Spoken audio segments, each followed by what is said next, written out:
Welcome to the Four Bells. Here we are doing workout from home number 74. Today is a magical leg day in the gym where we are spending a lot of time focusing on the posterior chain, but more specifically the hamstrings today. That is our big strength focus. We're going to get ready for our posterior chain and leg work with 3 movements that we're going to do 3 times in our warm-up today. We're going to start off with a walking lunge. We're going to do that for 10 reps, 5 per leg. From there, we're going to look at some Romanian deadlifts, whether you're doing them with a barbell or a kettlebell or a dumbbell. It's a warm-up, so you don't have to go super heavy. It should be relatively light. And then from there, the toe touch with reach, a simple hamstring stretch with a little bit of spinal extension. We're going to do these 3 things 3 times. Let's have a look at how they should go. For the warm-up, we're going to start with 10 walking lunges. If you don't have the space to do the walking lunges, you're just going to go forward and back, alternating 5 and 5. On the train tracks, so feet are hip width apart. Make sure I have that good stable base, chest up, and we're going 10 reps. Right, we're trying to open up the hips, engage the hamstring glutes, and I'm not trying to just collapse on the floor. Keep my eyes up. And in control, 10 reps there. We're then going to go into the Romanian deadlift. I'm going to use a kettlebell here. Right, if you have a kettlebell that's really heavy and to do 10 is just too much, remember this is a warm-up. So maybe just start with a little bit of pretending, a little bit of body weight, grab a cat reference. All right, so feet are hip width apart. I'm going to show from the side and from the front. I'm sending the hips back, slight bend in the knee. Keep the chest nice and proud. I'm not just trying to bring the kettlebell to the floor. The goal of the RDL is not to just do this. I'm trying to get the length through my hamstring, get a good stretch, and then drive up, engage the glutes as I move that weight to stand. Last but not least, sounds very basic, but can you do it? It's a toe touch to a reach. I'm going to put my feet inside hip width apart. I'm going to reach for my toes, try to keep my knees locked out. Oh yeah! And reach up, get that full length, fingers to toes, all the way up and all the way down. That's pretty easy for you. You can make it a little bit more dynamic. Maybe put that toe up, a little more stretch to the calf. Again, reaching down and reaching up, reaching down and reaching up. Simple. Have a good warm-up. For the strength piece on our glorious leg day, we are looking at 2 things today. We are looking at hamstring strength development, we're looking at some hamstring curls, and we're also looking at some isometric work for the quadriceps. So we're doing the posterior part of the leg, the anterior part of the leg. We're trying to cover all the leg at once today.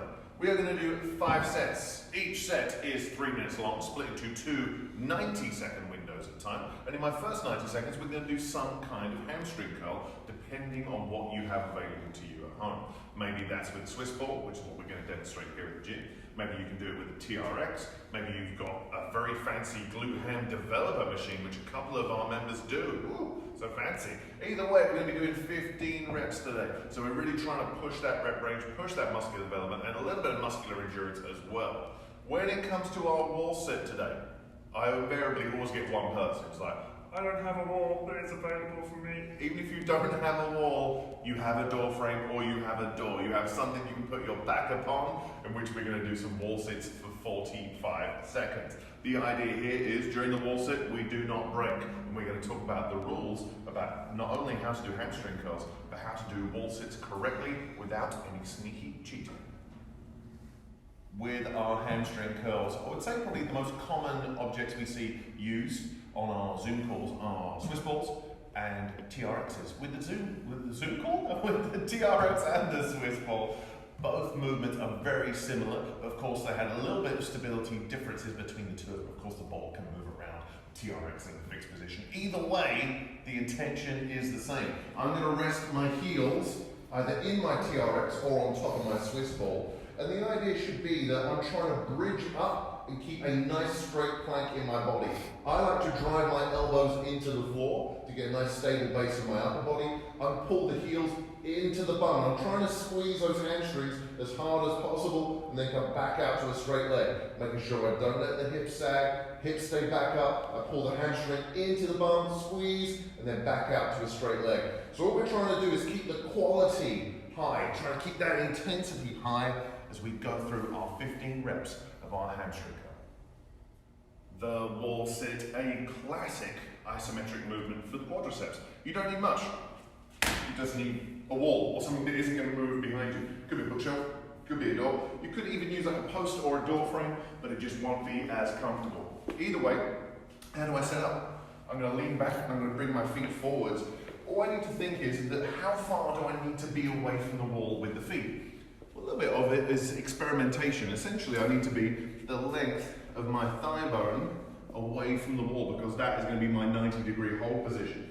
So when I come down, for me, I think, all right, I need to adjust those feet a little bit more. Get down, making sure the thighs are parallel to the floor. I think that's pretty good. Camera person, is that pretty good? It's pretty good. Pretty good thigh-wise.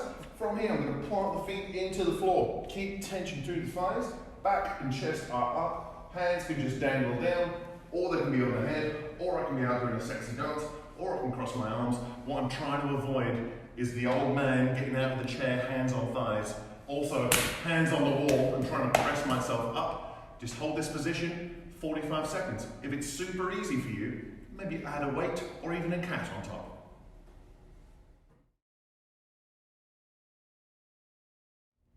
With our conditioning piece today, we are trying to build on what we did with our strength piece.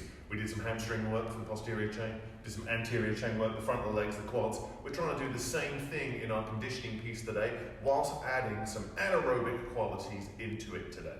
So we're going to do some 12-minute AMRAPing together. AMRAP stands for as many rounds or reps as possible. In each of our rounds, we're going to be doing an aerobic piece, some kettlebell swings, and some jumping squats. So when it comes to our little aerobic piece that we're sticking in here, I want to think to myself, what do I have available to me at home? So the options to kind of make them as broad as possible is either 200 meters, so that could be, if you're lucky enough to be somewhere where there isn't tons of snow like there is here, you maybe do a 200-meter run outside. It could be 200 meters on your rowing machine. From there, it could be 20 calories. So if you have like a Concept 2 bike or an Airdyne bike, maybe you're doing 20 calories on that. And maybe if you don't have any fancy cardio machines available to you, you could do 50 reps of some kind of a body weight movement. So that could be jumping jacks, that could be high knees, that could be 50 turns of a rope.